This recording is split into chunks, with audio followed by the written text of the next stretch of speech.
Hi guys, welcome to my YouTube channel. நம்ம இன்னைக்கு இந்த வீடியோவில் என்ன பார்க்க போகிறோன்னா, திருப்பதிக்கு ஒரு கம்மி பட்ஜெட்டில் நம்ம எப்படி போயிட்டு வரலாம், அப் அண்ட் டவுன் போயிட்டு வரலாம் ட்ரெயினில் அதுவும் அப்படின்றத நம்ம இந்த வீடியோவில் பார்க்க போகிறோம். நாங்கள் ஒரு 7 பேர் எங்கள் கேங்காக போனதில் ஒரு ட்ரெயினில் ஃபஸ்ட்டு நாங்கள் ப்ரீவியஸாகவே அப் அண்ட் டவுனுக்கு ட்ரெயின் வந்துட்டு புக் பண்ணிட்டோம். ஓகேவா, புக் பண்ணிவிட்டு தென் அதுக்கப்புறம் அங்கே ரீச் ஆனதுக்கப்புறம் ட்ரெயின் வந்துட்டு அவ்வளோ க்ரௌடெல்லாம் இருக்காது, லைட்டாக க்ரௌடாக இருக்கும்.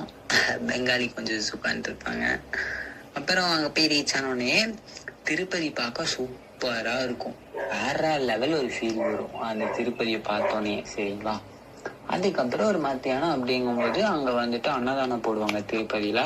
அது ஃப்ரீயாகவே தான் போடுவாங்க. ஸோ அது கொஞ்சம் க்யூவில் நின்னீங்கன்னா தென் அங்கே போயிட்டு அன்னதானம் மட்டும் சாப்பிட்டுக்கலாம். சாம்பார் சாதம் பொங்கல் சூப்பராக இருக்கும். மஸ்ட்டு ட்ரை, மறக்காம போய் ட்ரை பண்ணி பாருங்க. திருப்பதி போனீங்கன்னா வெளியெல்லாம் காசு கொடுத்தாலும் சாப்பிட வேணாம். ஒரு டைம் நீங்கள் திருப்பதிக்குள்ளே போய் அன்னதானம் சாப்பிட்டாலும் அந்த மாதிரி இருக்கும். நீட்டாக போய் சாப்பிட்டு பாருங்க. தென் அதுக்கப்புறம் ரூமெல்லாம் இது நாங்கள்லாம் புக் பண்ணல. தென் அகைன் அந்த டேவே அங்கேயே கொஞ்சம் கோவிலுக்குள்ளேயே வந்துட்டு ஸ்லீப்பிங் படுக்கிற இடமெல்லாம் இருக்கும். ஸோ அங்கே போய் நம்ம படுத்து ரெஸ்டெல்லாம் எடுத்துக்கலாம். தென் அடுத்த நாள் மார்னிங் அப்படியே ட்ரெயின் ஏறி கிளம்பியாச்சு.